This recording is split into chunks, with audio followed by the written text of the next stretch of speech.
Basta yung mga nanloloko sa iyo, ipabayaan mo na siya. Yan ang pag-aralan mong limutin. Yan ang masasabi ko sa iyo, Rowena. At ako ang may karanasan diyan. Kita mo. Alam na alam mo ang naging buhay ko. Pag iyo-iyo, maniwala. Tinuwari. Kung ako iniwanan ng tuloy, baka naman ako patay na. Mahirap. Sino? Sa lahat mong tiya. Nakita mo naman ang karanasan dinanas ko. Nagkakuwang-kuwa ng mga tuhod ko, nagkalintog-lintog, nagkakuha ng ano. Kaya nga, tingnan mo yan, yung mga may itim yan, yung hindi sa utip, yung sa lintog, yung mga sa isang simbahan. Araw-araw ginawa ng Diyos. Pagkapag-alisan ng mga pinsan mo, nabigyan mo ng tig-5. Pasok sa school, bit-bit na ang payong. Tinatawanan man ako ng tiya mo.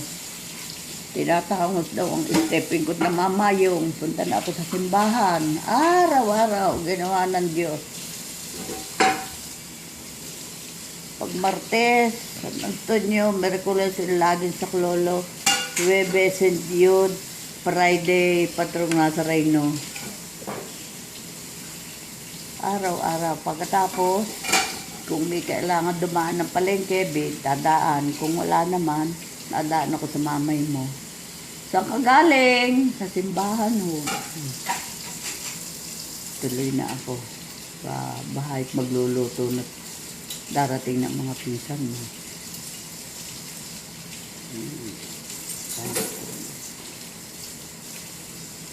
Ay, awa ng Diyos eh. Binalikan pa rin. Pag talagang iyo-iyo, merong hindi ka na inuuwian. Kasi mo rin buhay ko. Lahat siya, laba, plansya, linis ang bahay. Wala na akong ginagawa ngayon.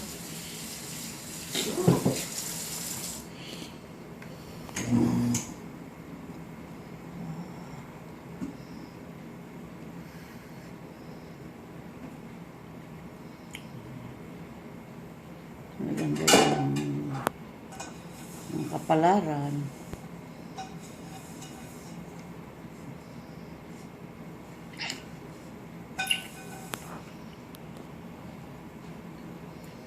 Kapisan, opisina, yun. Alala ko, papatak ang luha ko, katungtong ko sa makina. Nanay, patapos na. Kaya alam yung depress eh. Papanig ako sa bahay. Sabi ko, Panginoon ko, marami akong po. Mga San Antonio, Dalurado, lahat. Ito, kaya naiimo to, 40 years nang nakaraan, lagi pang inuulit. Kaya Nagdadasal ako roon. Nakasawa na ako eh. Ba, sino hindi pa yun? Ay, kaya mag-move on. Aba, putre. Apat na punta na nakaraan eh. Laging Ngayon na may kita mo. Parang sa tiklop.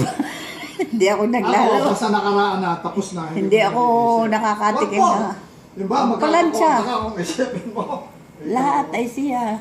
Yan, yung mga anak ko sa labas. Yan, iniintindi ko ba? Si Abe, nagpaalam, pati yung anak niya.